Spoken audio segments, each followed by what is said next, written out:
Hello, hello, everybody. Welcome to Be Well Rebellion, episode 8.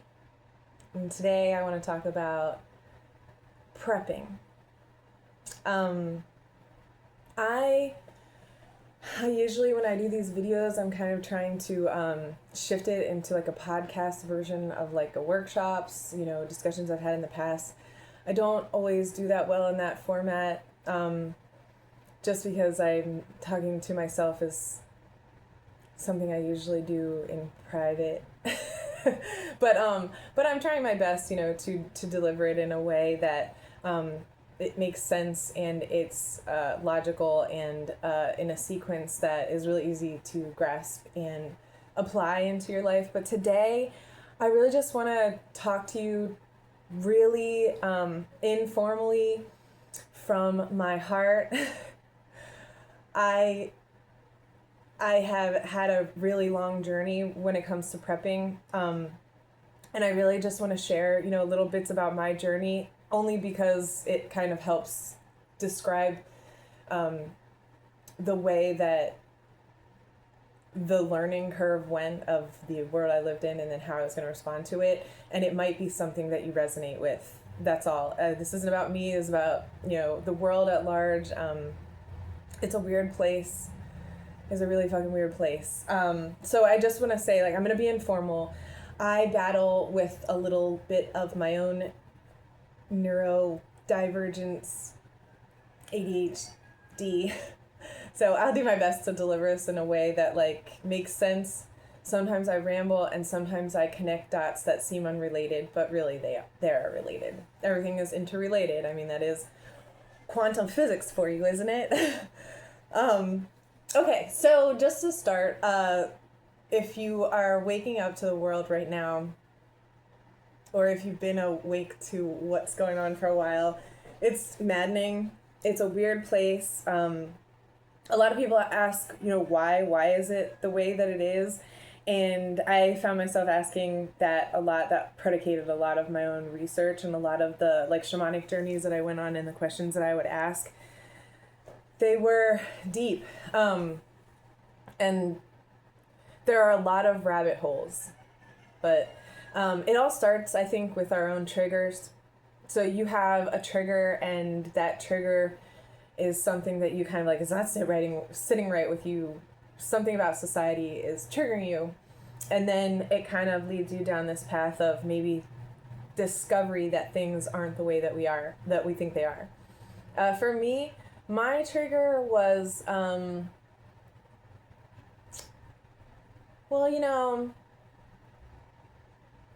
remember learning about 9/11 being an inside job,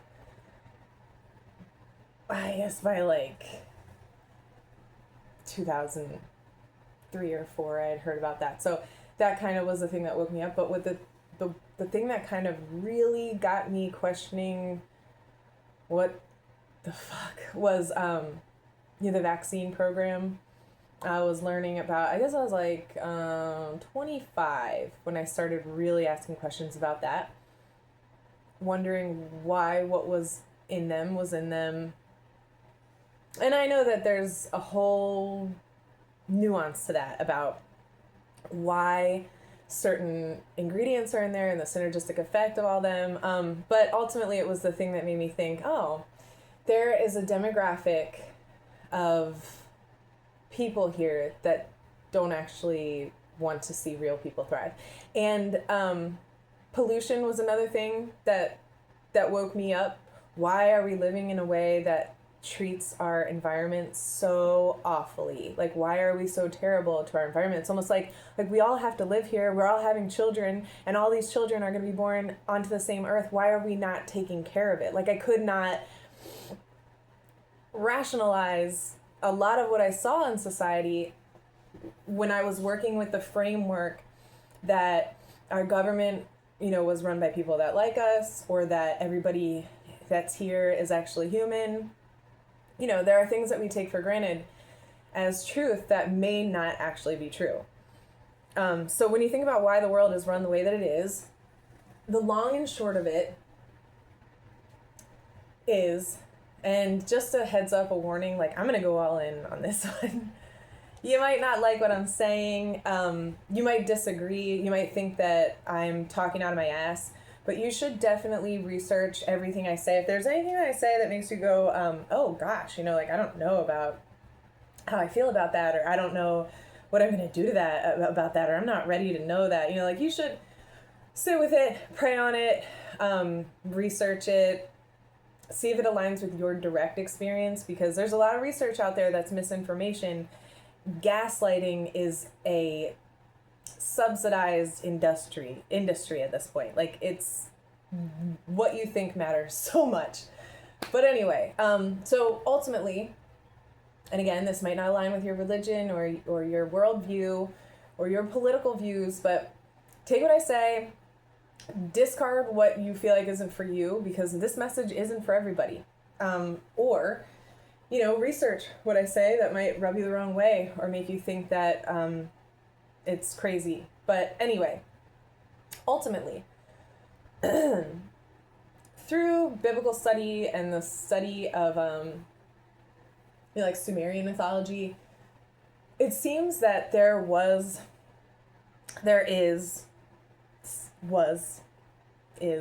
still will be an ordained group of soulful beings that inhabit the earth, the earthborn beings, right? And that these earthborn beings have kind of shifted shape over the years in terms of our DNA expression. And part of that is, I guess, environmental and energetic, but then and epigenetic, but then the other part is obviously DNA manipulation and an infiltration of the human collective by an otherworldly type of demographic, and even more than one.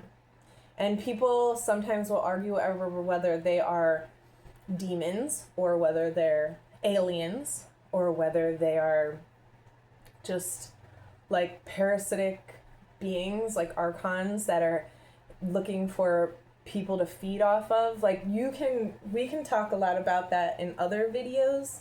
But today, that's not why I started this video, so I don't really want to go off on a tangent about that.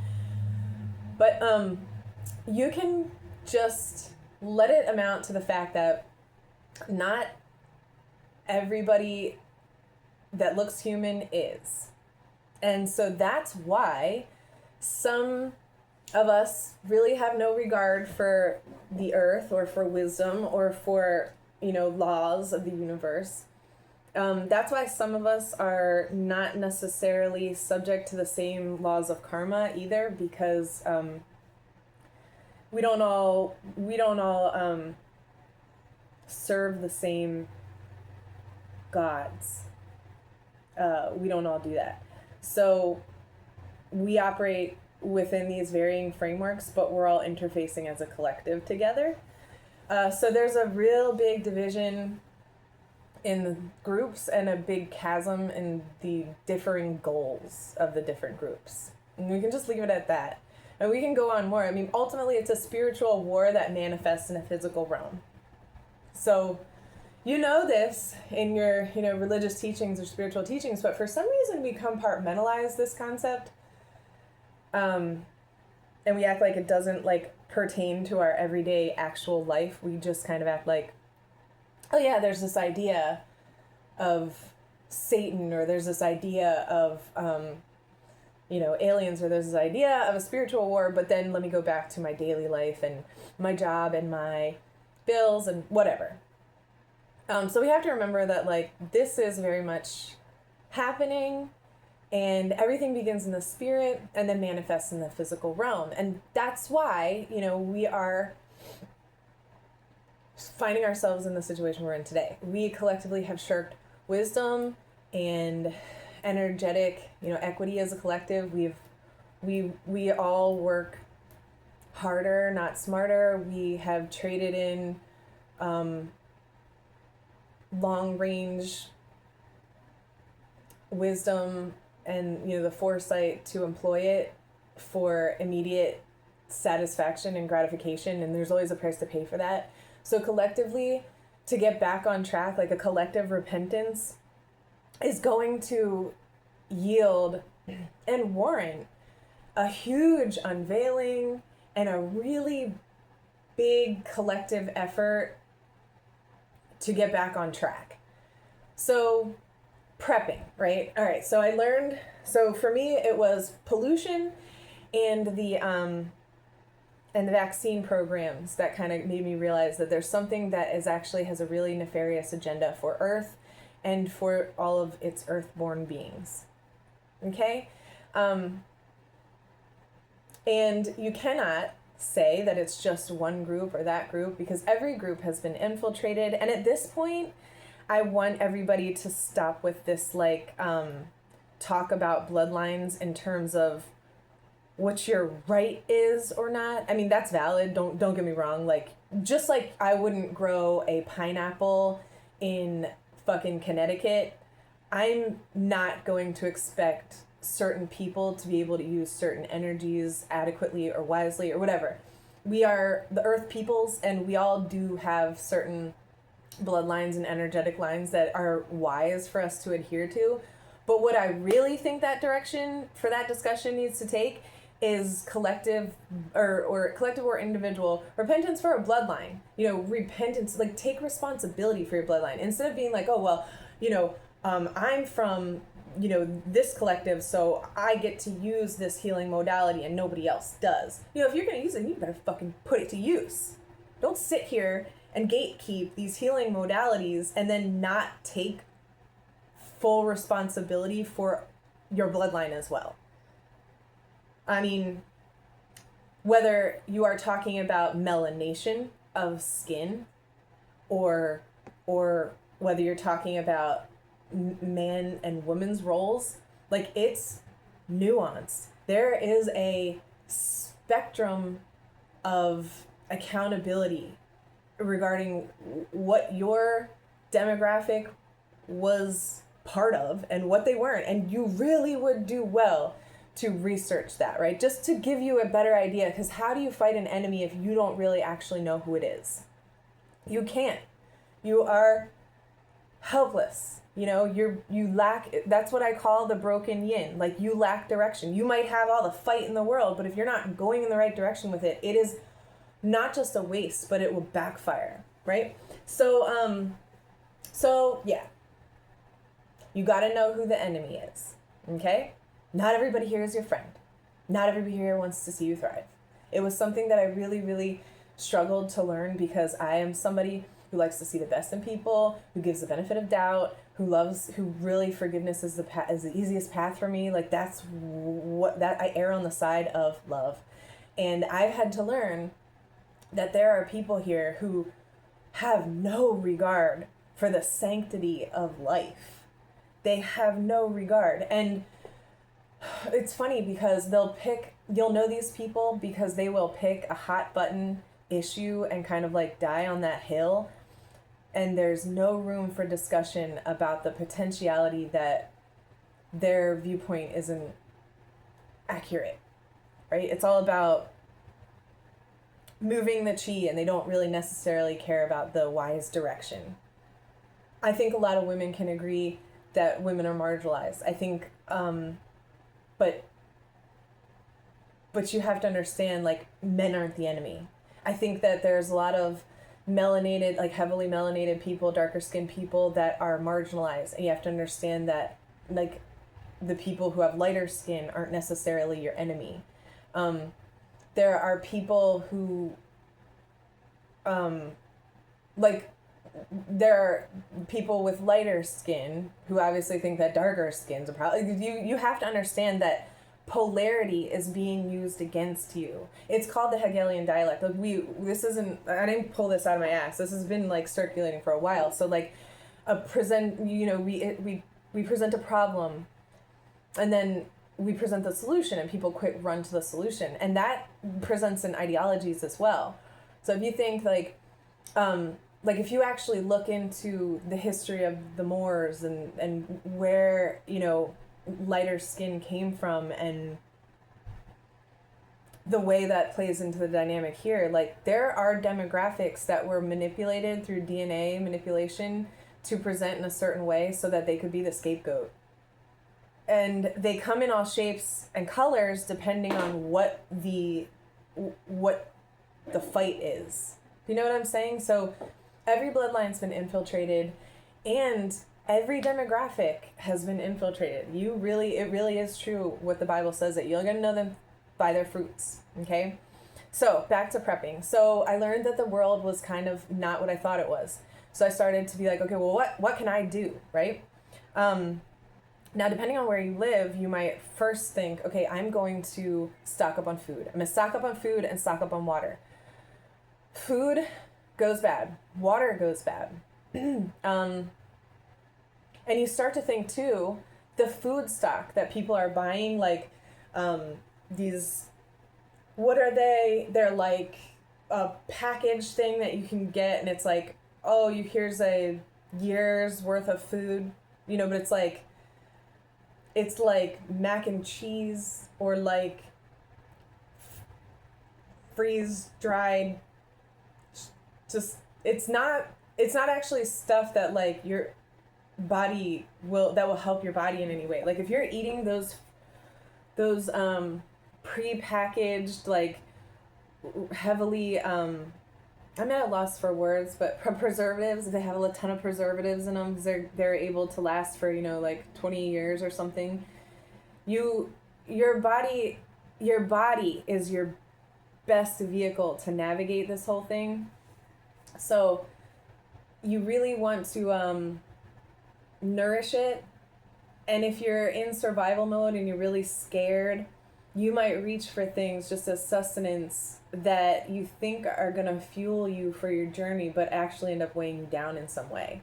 So your fuel matters. And you might find that you buy one of those stocks of food and it's expired before you're ready to use it, and you start, I don't know, like eating some shitty food that isn't even part of your typical diet just because you don't want it to go to waste. Like that's not... That whole scenario that I just described, that's not a boon to your survival, okay? Like, I think about, like, well, regardless, that's not a boon to your survival. Stocking up on water, like water and a whole bunch of plastic, and that's not always, like, let's say you end up on the move, or shit hits the fan when you're not home, like, what are you gonna do then, So you put all your eggs in a basket of survival and as it pertained to your like needs every day, and you think like, well, I need food and I need water. Some people are saying like, I need electricity, so I'll get, like a generator. Generators are a great idea. Some of this stuff you'll think, okay, if I'm just trying to prep in the physical realm, some of that stuff you'll notice is really unsustainable to have. And it makes me think of that Erykah Badu song where she's like, bag lady, you gon' hurt your back. Dragging all them bags like that. Right? So, that's the thing. When I think about prepping, like, try to be wise so that you can pack light.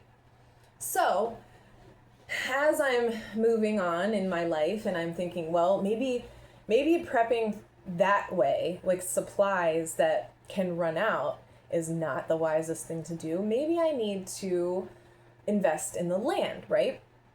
Maybe I need to get a farm with farm animals, and I can live off the land in that way and be super self-sufficient. And, obviously you can see that thought pattern. And that's what, there's wisdom in that.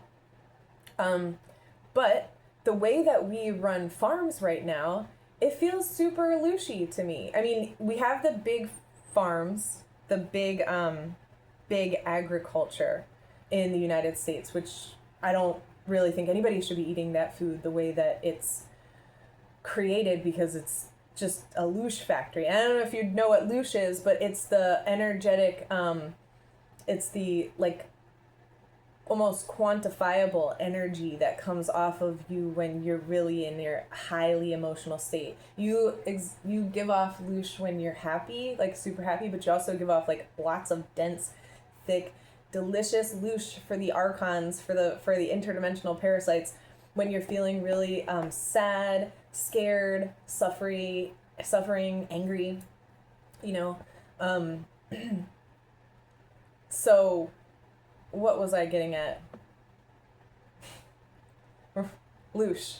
Oh, right, farming. Right. I feel like currently farming practices are kind of unsustainable because it's predicated and are kind of feeding off of these animals in a way that doesn't like protect their loosh. Like we like keep animals. I know this sounds kind of ridiculous, but this is one of those what is wisdom tangents that my mind went on. And it's like, what is wisdom in terms of farming practices? Like, they're also unsustainable. Like, it's unsustainable. I mentioned in another video, it's unsustainable to vaccinate your farm animals and then kill off the dung beetle population and increase the fly population. And then you have fly strike, you have like bot flies, you have all kinds of problems and diseases that arise from there. So that alone, like, take that thought and apply it to a collapsed world. Can you even like care for your animals in that way? Would they become a burden, that another thing that would end up owning you, right? What's the, and I'm not a farming expert, so I'm really not one to dictate what is the wisest way to farm, but I really do think that we do a lot of farming things that are unsustainable now. I think that farmers are working really hard because some of the things that we do are unsustainable. And sometimes I think in a world where human beings are vibrationally righteous and showing up the way that we are supposed to, that I don't really know if animals would be, if we would need to like have farms, or if we would be able to live and enjoy more of a symbiosis with the environment. Like, I think about what heaven would really look like as applied to this natural realm, and I'm not sure farms are for that. And so my point is, when you are preparing for what is prophesied according to these 26,000-year-old cycles that are coming to a close now and then, you know, restarting, we are going specifically from the Kali Yuga to the Satya Yuga. That's a golden age. So that's the and the Aquarian age, and that is kind of representative of this concept of like a heavenly type of earth. So when you prep, are you prepping for this world, or are you prepping for that one that you want to contribute to creating? You know, because the next thought is, okay, well, aside from farming, right, if you're not going to invest in land, and another thing about investing in land is I heard of a family who invested in land in Ohio, set up a farm, a homestead, was totally, you know, becoming sustainable and self-sufficient, and then they had those train derailments in, was it Ohio? And their whole farm, all their animals, everything was just decimated by this chemical toxic overload. So wherever, if you decide that farming and investing in land is your preferred way to go about all this, you got to consider, is it land that's going to remain? Is it land that's targeted for, you know, smart city building? Is it land for that other big money might want for any reason? Like, you have to include these things in your decision. Another thing too is, like, if they implement a digital ID and you've got land and you haven't put that land in some kind of private trust, are you going to be willing to sacrifice in the form of taking a digital ID if that's something that bothers you, so that you can keep paying your property taxes, which are theft anyway? I'm not asking these questions to try to make anybody feel like bad about the choices they're making in life. I'm just sharing with you all these things that were on my mind as I was going through the years of prepping, right? These are things I was thinking about many years ago. So then, because I don't know if I told you this before, but my like awakening kind of switched on when I was like, I want to say like 19, and I was randomly on Reddit, and I saw some random comment, and this guy was like, I'm from the future. When it in several years, when shit hits the fan and it starts to go down, don't take the chip or the shot. I remember being like super young, being like, what is the chip or the shot, you know? So I was just a zealot for learning whatever I could about the environment that I found myself in, and I feel like that really helped me to assuage my fears as I was deciding how I was going to go about prepping and navigating this realm. But then also, it just, learning is not something you should ever stop doing. You should always learn about the environment, because there's always stuff you don't know, and you can bet that you don't know what you don't know. And if there's one thing my dad said, is always keep an open mind, because you can have expectations for the future events, but no matter what you expect, you can almost expect that they're not going to be what you expect them to be, right? So stay flexible. Like at this point, when I was considering buying farmland and navigating this whole thing that way, then I started to consider the value of flexibility, right? Like if I'm somebody who's going to prep, like if I have children counting on me and I am homesteading, and there's a potential that I might lose my property to, you know, whatever, sorry, let me fix this heater, to whatever current events might happen, I have to recognize that potential. And instead of sitting with the fear of that, I have to then prepare accordingly. So, okay, so my next thought was, if there's a potential that I will put all my eggs in the basket of a farmland, and that farmland may be taken from me for financial reasons beyond my control, or weather reasons, or whether it's organic weather or weather modification, you have to then consider, okay, well, what's then the next thing that would empower me? And for me, the concept of flexibility, incorporating flexibility into my preparation, was paramount. So I don't have a ton of money, and I don't have a lot of resources. So I bought a short bus. And if I ever need at any point to leave my home, I have a short bus that is outfitted with electric, a way to cook, toilet, you know, sleep space. You know, I have options, okay? And so what these options do are the profound effect of having these options is internal. I'm not sitting in fear about what's happened, because one, every time something bothered me, every time something triggered me where I was like, this does not seem right, like I don't feel good about what I'm witnessing, I just researched it as best I could. I researched it, and I wasn't afraid of what I was going to find at the bottom of those rabbit holes.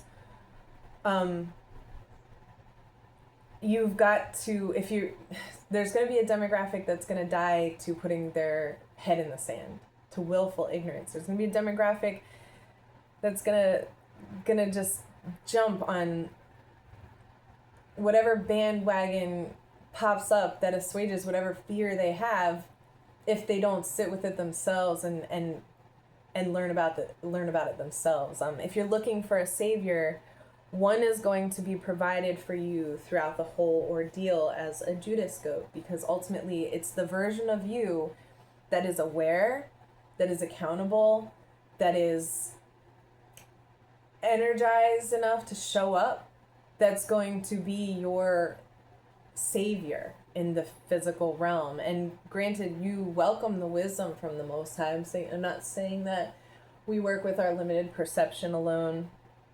I'm not of the New Age mindset that you can just manifest your way out of this.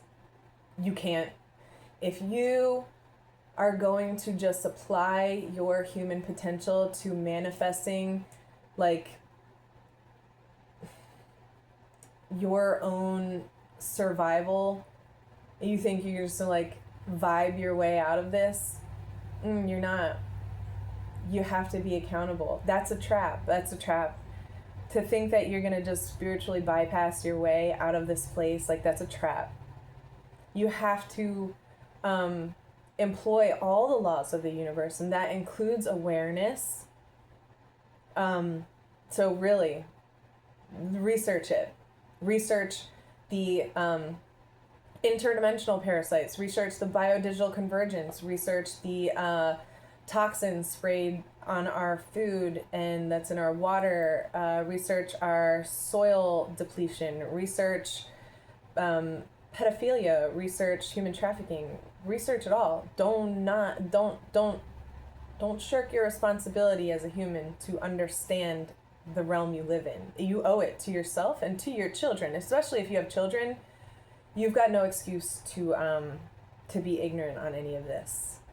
And what's so sad is that I've had these conversations in the past with people I love dearly, and I've said, you know, do you see what's going on, these particular dots connected? Do you see where that might lead? And I'm told, you know, I was told, these are your beliefs, not mine. Stop talking to me about this. Go talk to somebody who cares. You're nuttier than a squirrel turd. You know, but what's sad is that those are people who are compromised. And they compromise themselves, you know, through their own willful ignorance or whatever, but they're compromised. And if they're compromised, they're not working with a full perception of what reality is. They're working with what they're comfortable with. You know, you can only meet somebody as deeply as they've met themselves. So you will find on this journey, as you start to talk about this stuff to people, that they will show you that they are not safe people to talk about it with. And then by virtue of that, probably not safe people to prepare with about that particular thing. And this is like a really sad thing.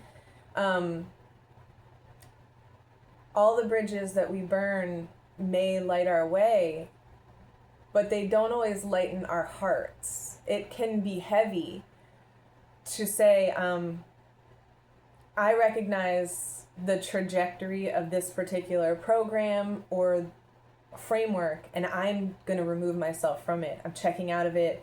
I don't consent to it, and I don't want any part of it. In fact, I rebuke it, and I rebuke all the behavior that contributes to it, to know that in your world, those energies are going to be removed. You know, like if you're doing your work and your words have that power, and then the people who decide to align with that energy is also probably going to be removed from your life. It's going to be potentially like a lonely walk when you prepare, because not everybody has the same trigger points too. I mean, if you're not talking to somebody who like has heightened empathy or enough direct experience to pull from, that they can conceptualize things they haven't actually experienced themselves yet, like there's so many traps. And you will notice that the people in your life will shift in and out of it as they are ready to meet you where you are. And that doesn't necessarily mean ready to think like you. That means ready to have a discussion that's solution-minded.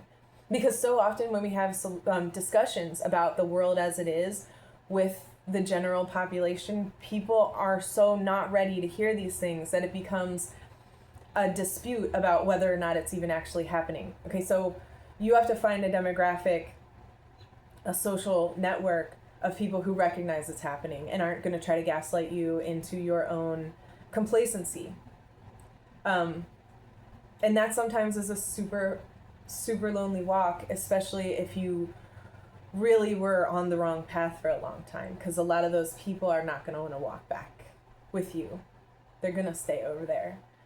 And you got to pray for them. And you can't leave bits of your soul over there. You got to take it all with you. And you just have to pray for them and pray that they repent so that they can wake up too. So then, you know, you don't always have to agree on everything. But if you're both awakened enough, you have conversations that are solution-based rather than still pointing out what's wrong. So it's really important. The company that you keep as you move forward is so integral. Um, as you learn the truth, you'll find that some of the people in your life were like the Matrix movie, they were Mr. Smith agents that cling to their programs more than to being, fostering whatever is good. And you have to let them. Because if you try to rip them out of their programs, they're going to hate you for it. They will hate you for it. And they also can sabotage you. So you need to be the proprietor of your energy and decide, who is wise to co-operate with and who is not. And on the topic of who, I think I've transcended the what's, and now we're moving to the who, right? Because if you want to stay flexible, you find that, okay, well, now I got a vehicle, so if my home gets, washed away because they decided they want to put a smart city near here, I have a vehicle so that I'm not, homeless and subjecting myself to whatever system. Then you realize, like, okay, so even still, like, you could end up in the wrong place, wrong time. You could end up among the wrong people. And I have, ever since COVID, my friend Rob and I have agreed that for the next one, it's probably important that we are really mindful of the company we keep, because anybody who is trying to kind of dig into and discover the truth about the COVID thing, we lost a lot of relationships with people who didn't appreciate us asking questions and didn't want to partake in those conversations. So not only do you need to realize who is a good prepper team and who's not, you can do this by really, really examining the spirit. I'm noticing a lot of people are talking about tribing up and creating intentional communities so that we can navigate this with more, just more resources than the whole COVID thing presented. But I'm also noticing that I'm not 100% sure I'm ready to tribe up, because there's a lot of people who are tribing up not because they want to anchor heaven on earth, not because they love this place and want to create a system that will render the current one obsolete. They're partnering up because they're perpetuating the current shitty system and they're scared. So they're partnering up not to cooperate, they're partnering up because they're fucking scared. And they're feeling like maybe they didn't do the work before to learn whatever they should learn. I mean, what I ultimately landed on in terms of prepping was foraging. It's knowledge. My people perish for lack of knowledge. It's not lack of groceries or lack of a vehicle or lack of tribes. My people perish for lack of knowledge. So if I got a vehicle and I can move around the country, like, that's good. If I got a farmland that I can rely on, if I don't get disturbed and I can bug in, that's great. But ultimately, if I don't know my environment, I'm fucked. I'm screwed. If I am gonna see the potential for starvation and my recourse is to subject myself to the line at the grocery store where they're rationing whatever's available, I'm already fucked. You know what I'm saying? Like, I'm already, I live in a world, if I look outside, I one time let my garden grow in just to see what I had, and everything was edible and medicinal. Everything. I was plant identifying all these things that I didn't even know what they were, and everything ended up being medicinal and edible. And so me and my kids, we're outside foraging in the yard, and we're practicing making meals from things that we find in the yard or things we've grown in our garden. Even gardening itself, that's potentially unsustainable in the way that we apply it. So what is the human role that is the steward of the earth that is a sustainable practice? I mean, even I think it's fascinating when you learn about Native American farming practices, or any farming practices that are local, used in the local sense, and they get to know their land and how to work their land, and the different vegetables and fruits and whatever that you can grow alongside each other to create a symbiosis and enjoy that true version of an easy yoke and a light burden, right? What is a symbiosis? What is a symbiosis? I don't know if I told you guys this story in another podcast once, but like once I was in my garden and I had tomatoes growing and they were great. The tomatoes were looking great. And then there was this predator that came in, these fucking hornworms, right? These hornworms were decimating my tomatoes. And I was outside picking these hornworms and crushing them in my hand. Right now, I didn't really, but I would flick them into the ditch. I was so pissed. Like, I'm so angry at these hornworms, right? And then, ooh.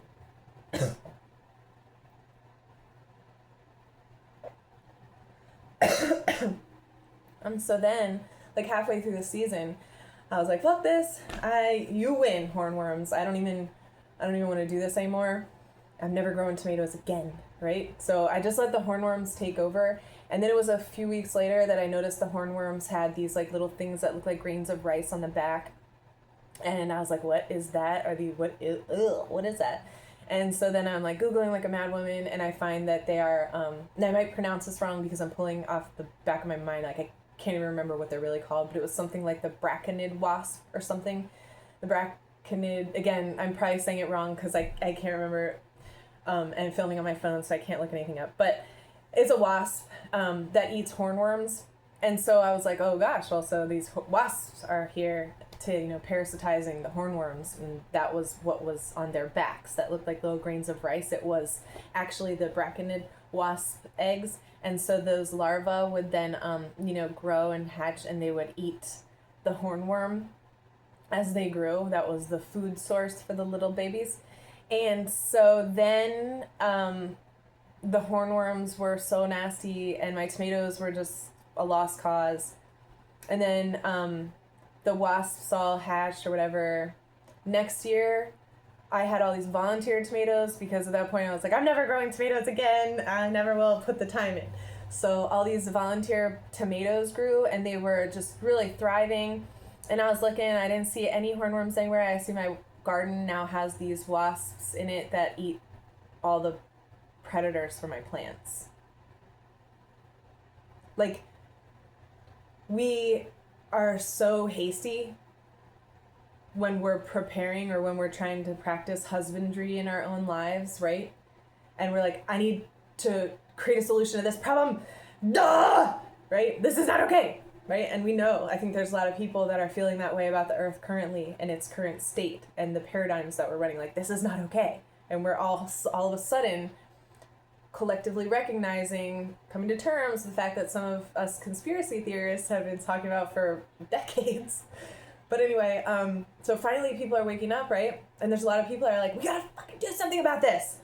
No, you need to recognize. You need to let wisdom play out. You need to see what's a wise way to interject your effects and where you need to pull back. And if the goal is heaven on earth, that's something that's fostered by cooperation, caring for the earth and each other, wisdom, right? So as you're prepping, you have got to stay in alignment with those things, because if you let the fear take over and you're partnering up with that guy over there because he's got, guns, and you want him to keep you safe, and you got, and it's all transaction based, and we're gonna cooperate so we can survive here. Like, you're not actually bringing the love that you need to survive it. Because I want to remind you, after we've explored all those options, this is ultimately a spiritual war. It's ultimately a dense manifestation of a spiritual war. So, how do you become a spiritual warrior? Oh, well, then that's a whole different type of prepping, isn't it? That's a whole different type of preparation. At that point, then you start to realize, oh my gosh, it really doesn't matter where I am or what I have on me. I need to get my head out of my ass so that I can, one, recognize what's actually a threat, And two, recognize what's actually help. There's so many people right now tribing up out of fear. That's not the kind of energy you want to welcome into your path of wisdom. Fear really, fear has a place, of course, because fear is an indication that we're perceiving a threat, but it cannot be your decision maker. Just like, no one sentiment can be all your whole decision maker. But anyway, I digress. So you start to consider the environment that we're in, how you can prepare physically, and then you inevitably, if you're working with the right mindset, you're inevitably going to come to the conclusion that you need to make yourself a being that can't be fed upon, okay? Because the more you research biblically, you recognize, the book of Isaiah says, I alone create good and evil. That's the Most High talking, right? The Creator creates good and evil. Satan is what we call like the creator of evil or whatever, but it's a vetting process. It's the quick fix offered to you. Are you going to take it? It's the answer immediately to it's the knee-jerk reaction to your fears. Okay, that's Satan. It is you sabotaging yourself because you're carried away with your emotional state. It's you sabotaging yourself because you forgot that you were born for so many things that are bigger than, this house or that job or this holiday. It takes a whole stripping of your being. It is the ultimate dark night of the soul, really, because you are faced with the biblical concept of having to sacrifice your life to save it. And that self-sacrifice, really, when you come down to it and you ultimately get down to the nitty-gritty of accountability, you recognize, you know what, I want what's good, and I'm willing to do whatever I have to take to foster it. And I'm not this. Like, I'm not this. Do whatever you want to this. Like, I'm going to persist and prevail. And, if you need a little bit of a pep talk, let me just tell you, I personally, if you've listened to my other videos, I was in an abusive marriage. I found myself, I thought something was a certain way. I thought I was working with a certain dynamic. Things happened over a course of several years that showed me I was not cooperating with a teammate. I was battling in my own home against an energy being that really had no desire to cooperate with me, but instead was attacking me, right? And so this is what I think this is where a lot of people are when they're understanding of like their government, for instance.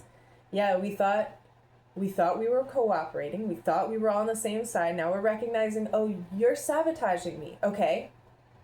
Then, as I found myself in that abusive situation, pull back my energy and thought, all right, he's sabotaging me.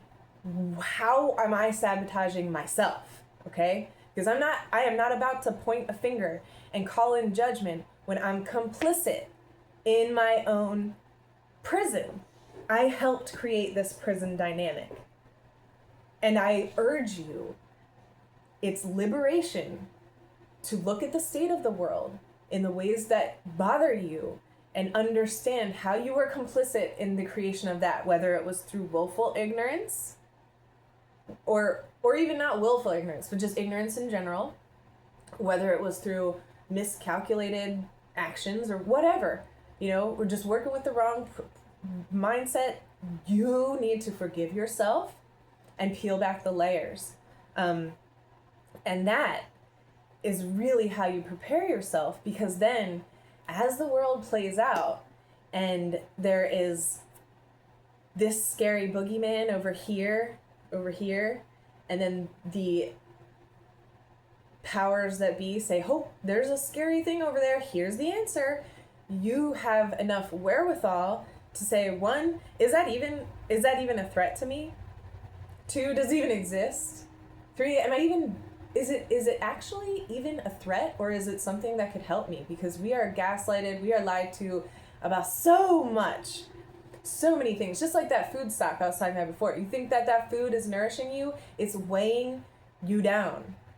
Your food is not just for like macronutrients, for micronutrients too. Like, you're not just working with fat, carbs, and protein. You're working with magnesium, and you need micronutrients. So here, this concept of food in general, we thought it was to fuel us, and we find out later that the things that we're eating are actually weighing us down. How about vitamin A? I learned that vitamin A helps to ward against viral rashes, right?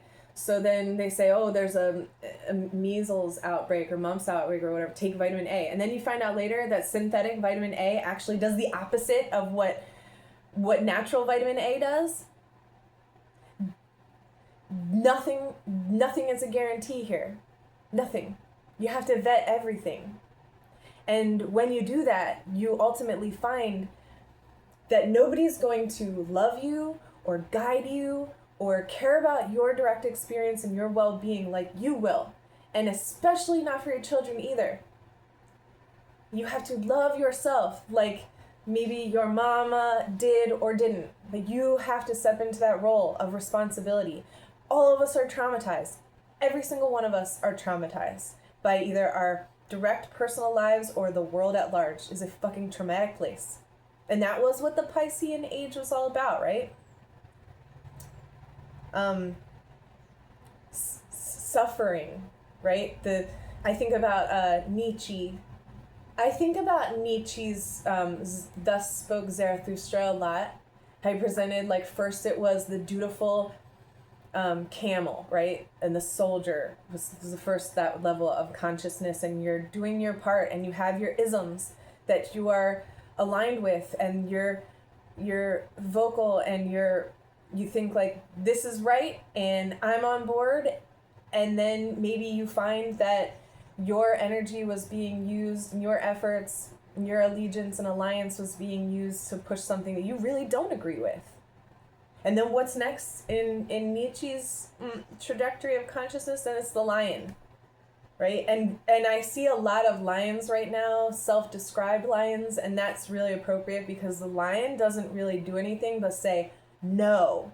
And they don't just say no, they roar no. Like, it's a vehement fuck off, like, I don't want to do this anymore. I don't know what I want to do, but I know I'm not going to put my energy into this bullshit anymore.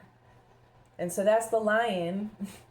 And you can't stagnate there. I mean, you have to visit that place, and it's a place you visit in cycles sometimes, because like growth is, a dance, and we are multi-dimensional, multifaceted type of beings, and we also learn how to apply wisdom, and that means like acting in some ways and not acting in others. So it varies. It's very subjective, but so that's the lion. And then the next phase in Thus Spoke Zarathustra was the child.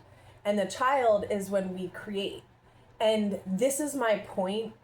Like, when I was talking about people pairing up, partnering up, and tribing up out of fear, those are still in the dutiful phase. They're still subjecting themselves to this framework of scary shit, disempowering shit.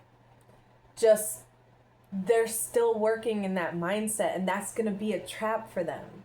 You have to embody the child. I mean, it even says in the Bible, unless you become like a little child, like, you're not working, you're not going about it right. You lost the plot, right? But the child in Nietzsche's framework that he's describing the child creates for no other reason than the love of creation. The child creates and then does what? Knocks that shit down. It's not like they create it so they can get attached to it and really, die for it. They create it and then they kick it over for the love and joy of creation. And so when we want to tribe up to survive this madness, you can't go into it with the mindset of survival. You have to go into it with the mindset of, I'm going to create something so amazing that everybody's just going to be gravitated toward it, and it's going to nourish everybody, and it's going to render all this other shit obsolete, right? All that other bullshit, here today, gone tomorrow. Nothing. Gone. Forgotten. A bad dream. And so you're not going to create, you cannot create that new beautiful world that is created for the love of creation if you are running in fear for your life. The two energies just aren't compatible because you're working with a whole different nervous system state.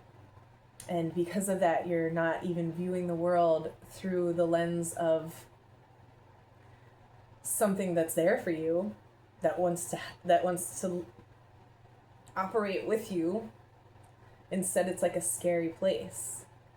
And let me just say, I have been in that situation. I've been with a man who made me all of a sudden realize the dynamic wasn't what I thought it was.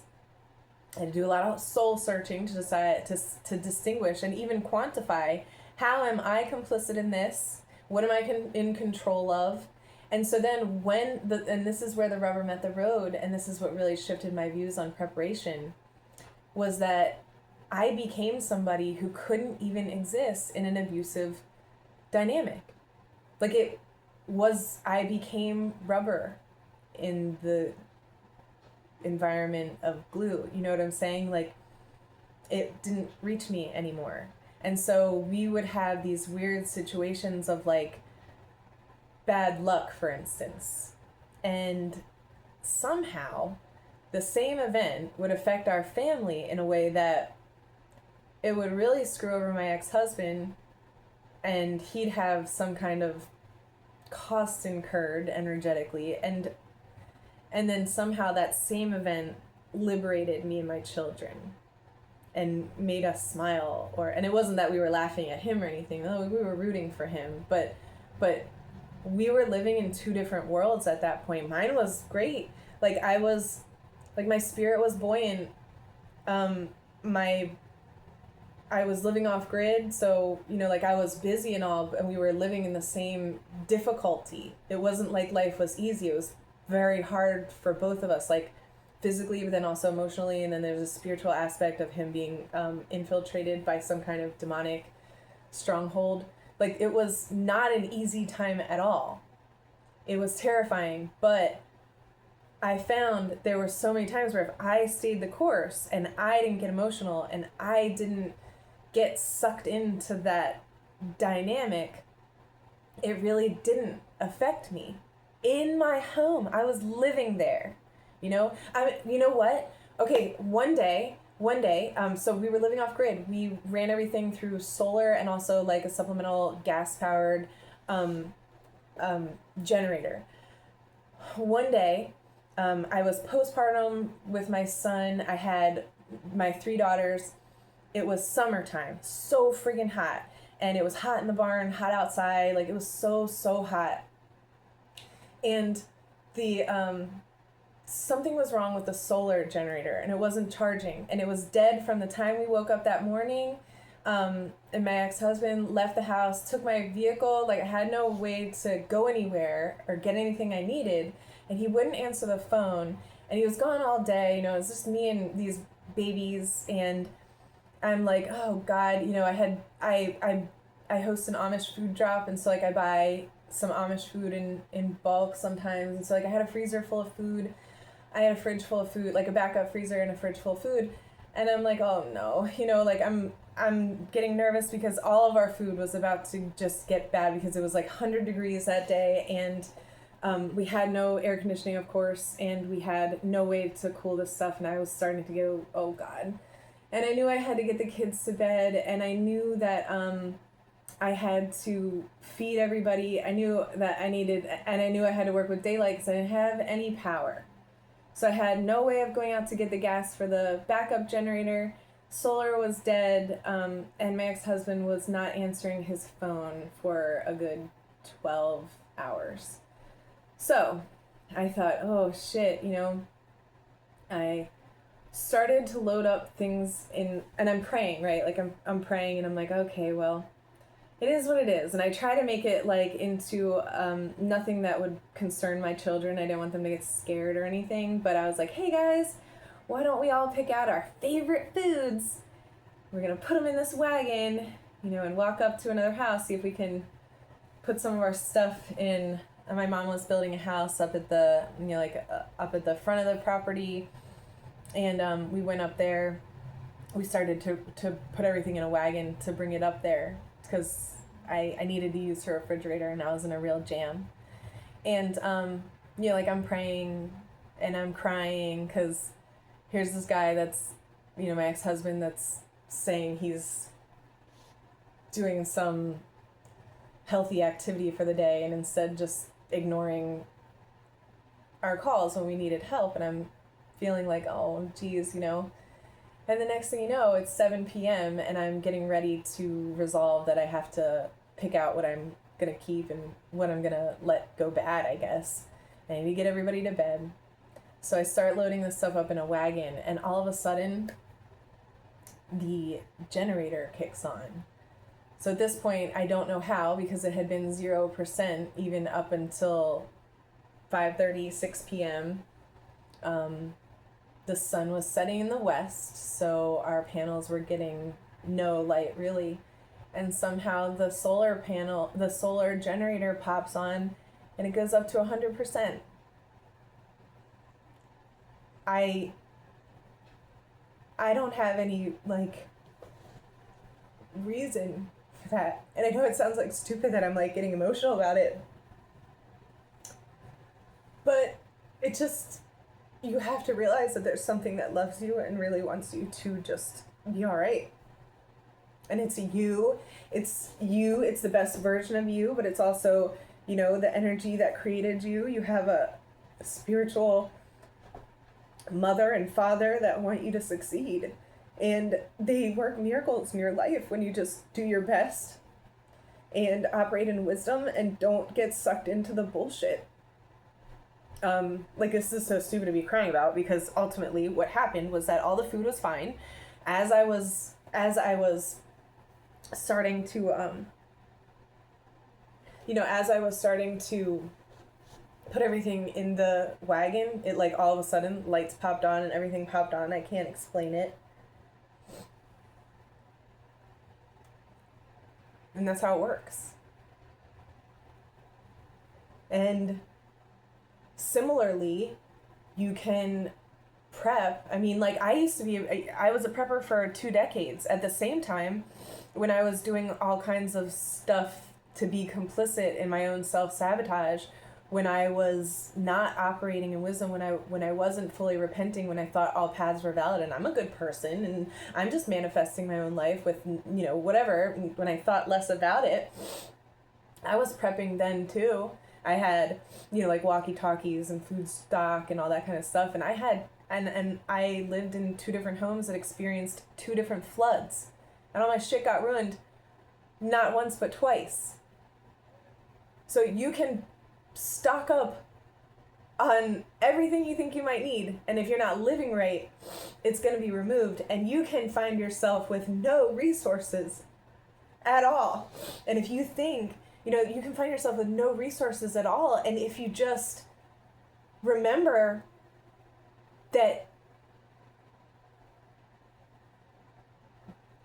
the pull in the spirit, I would argue, is even stronger than the pull in the physical. It all starts there. And you can sleep better at night because you know you're doing your best. You're just doing what you can where you are with what you've got. And you're repenting and you're trying to learn your best so that you can, stay on that path. And that's how angels are put in your path. That's how miracles happen for you. And, it didn't happen. And it never would have happened unless I had entered into that energetic space of, I don't consent to this fuckery, and I'm sick of my own shit. I'm sick of my own involvement in it. I'm sick of tolerating it, and I'm sick of consenting to it. And I made myself, and I am continuing to try to make myself a centered, balanced individual that is not possibly food for the satanic type of archons, right? For the archons that are the satanic offering of these self-sabotage, these things that put holes in your aura. They put holes in your energy field, and then you get fed off of through those holes. So I decided to close my own aura down and make myself inhospitable to the interdimensional parasites. And how many people are doing that right now? I mean, we don't have to cleanse parasites like crazy zealots. We have to make our bodies the kind of environment that are inhospitable to the types of parasites that enter into our vessels, not in a symbiosis, because there are parasites that live inside you. There's this herbalist that I follow online. Her name is Caitlin Woolery, and she's so incredibly wise because she seems to understand the nuance of the balance. And she was describing just in a post the other day about how you cannot just blindly parasite cleanse and think that you're gonna get all of them out and only feel better. Like, some of them actually help your immune system. Some of them actually help your body maintain balance. So I don't know, I suggest looking her up, but you have to make yourself inhospitable to energetic parasites. And then by virtue of that, as within, so without, we make the world inhospitable to these parasites that I have described in the beginning of the video coming into Earth. Because Earth is a free will zone. And just like an abusive man's goal is to invert his woman's femininity into, Jezebel spirit or masculinity, like rogue masculinity, not even the right masculinity, but similarly, there is an agenda to kind of switch, like Tiamat's energetic pattern, Tiamat, the Earth's pattern, so that it turns it into like Mars, like a masculine zone. Because masculine zones are very regimented and they work the way that AI would work in terms of like a program and no nuance for wisdom. And there's no consideration for like the holistic approach is a very cut and dry thing. Whereas the feminine plane of Earth is a wonderful playground to learn about the trajectory of energy as it were to play out naturally. So that's why it's a free will zone, but we're not safe from the consequences of those actions. So that's why we find ourselves where we are today. Yeah, we were allowed to operate for so long in a collective, unwise way.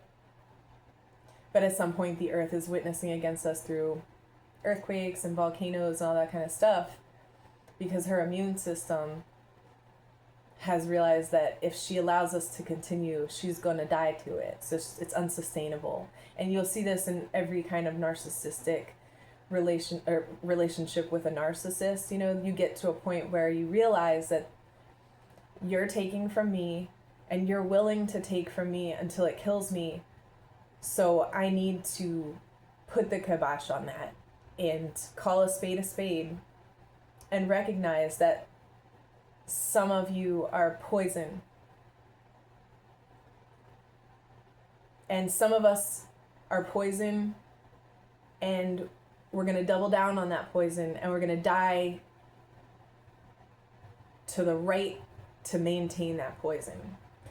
And then some of us, we were poison too, but we're like, oh my gosh, I didn't realize I was part of what was poisoning the world. So let me look at myself and change my ways, you know. And then of that demographic, there's a lot of people who are just not ready or willing, or have gotten too deep in another framework to where they kind of can't get out of it with this physical body. Like maybe you're super, super reliant on some types of pharmaceuticals that if the world went a certain way, you would need to prioritize maintaining that prescription. Sorry, not subscription, but prescription. You know what I'm saying? So we each, it's a balance. It's a subjective balance. And regarding our values and our priorities and the efforts that we're willing to make, we will find that other people in our lives either align with that, and they're people that would make a good team player in whatever phase we find ourselves in. And then there are other people in our lives that we find, okay, you're a liability here. And that was one of the things with my ex-husband. You know, he used to make fun of me a lot for like thinking, you know, like he and his family think that I'm some kind of crazy nut prepper, I guess.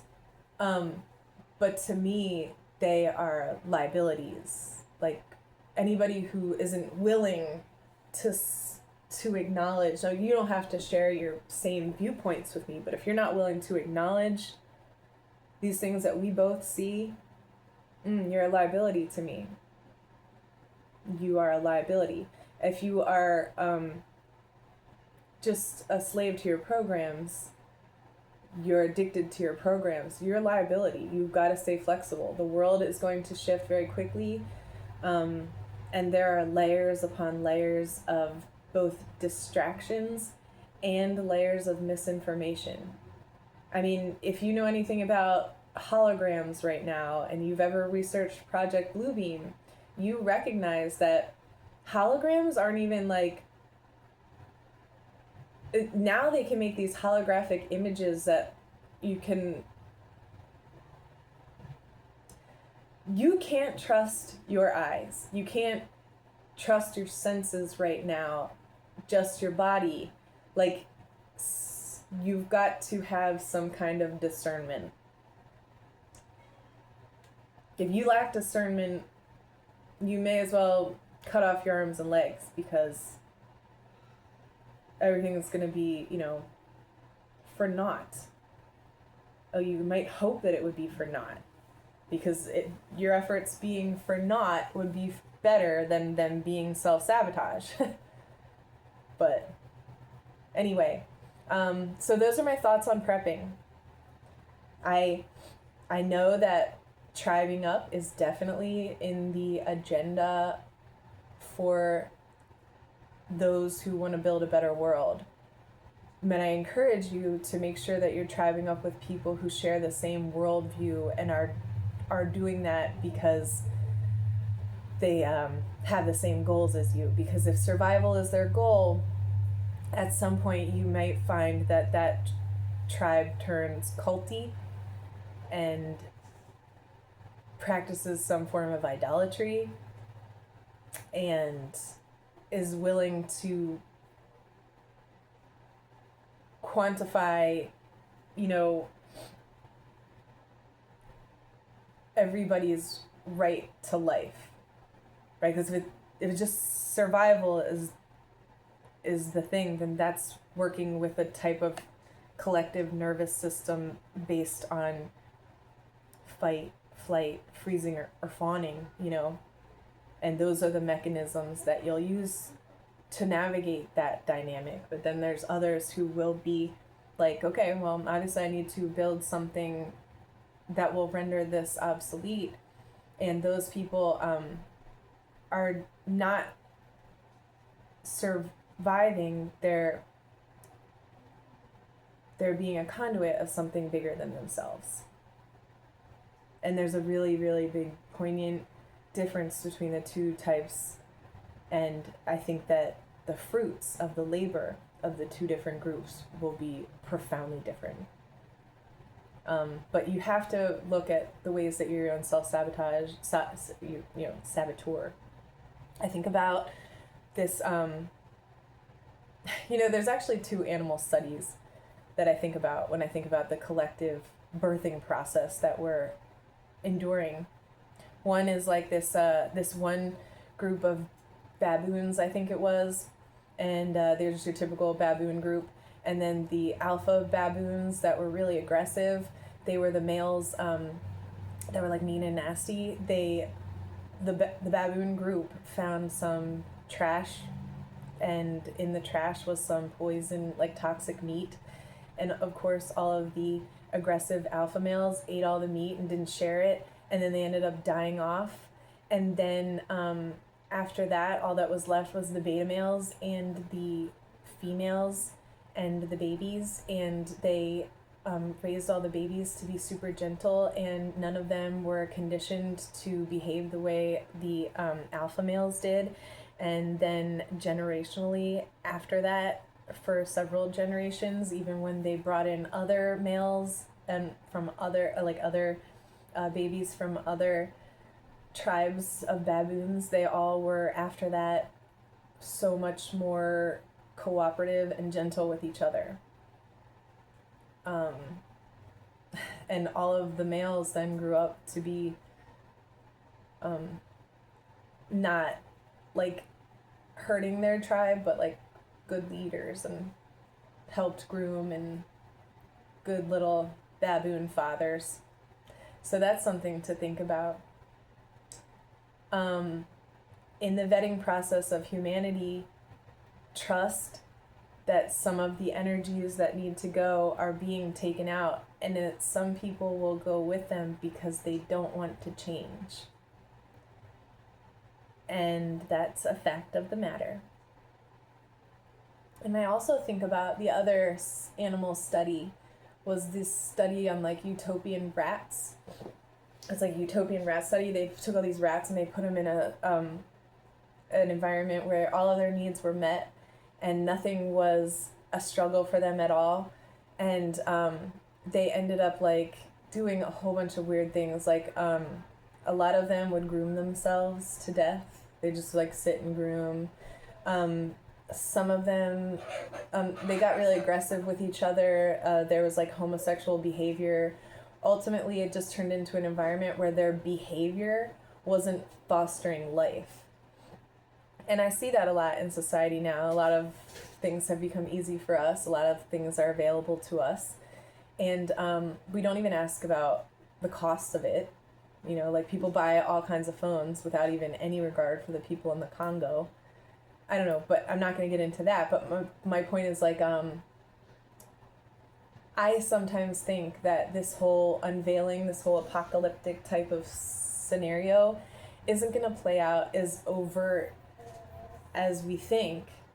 Like huge bombs dropping and, you know, a crazy time in the streets. I'm sure in some cities it'll be like that. Like I'm sure that that'll come at some point. But I think for a while it's going to creep on in a way where a lot of people don't even recognize, because we're just going to be watching a ton of people die to their own self-sabotage. And we're going to mourn them all the same, and we might not want to have these conversations at all, you know, before to save their lives or after, because it's sad. But there's going to be a lot of people that just die to their own vices or their own ignorance. And I don't know, maybe not like physical death. Like I just mean when I say die to it, I mean like metaphorical, but maybe literal. I mean, we saw so many people line up for what seemed to amount to a bioweapon because we trust and we don't realize that there's a potential that powers that be aren't necessarily your sorry, I had to let my dog out. But these things, these powers that be aren't necessarily your friend.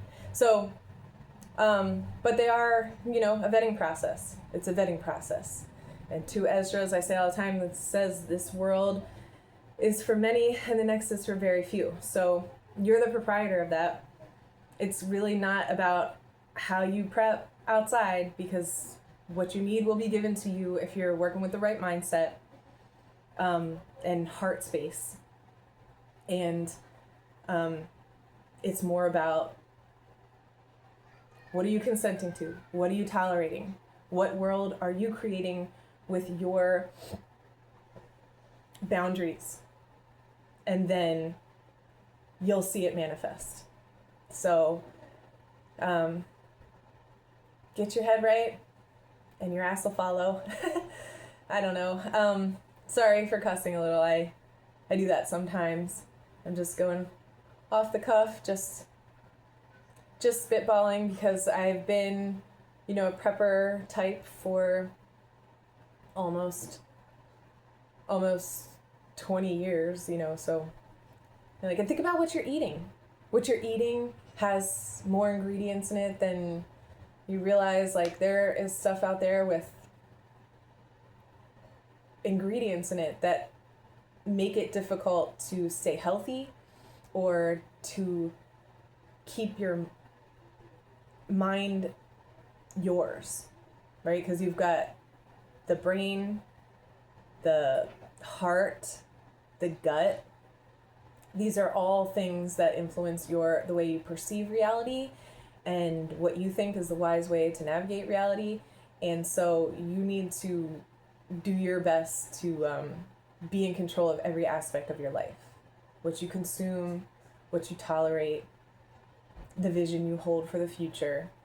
Because as a human being, you are divine, and there is very poignant reasons why this particular collective is under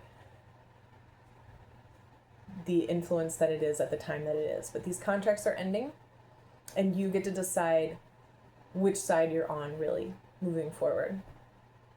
So try to hold the vision of what you would conceptualize as heaven on earth, and move like you're fostering that. Don't move as a response to the hell you find yourself in. And best wishes and much love.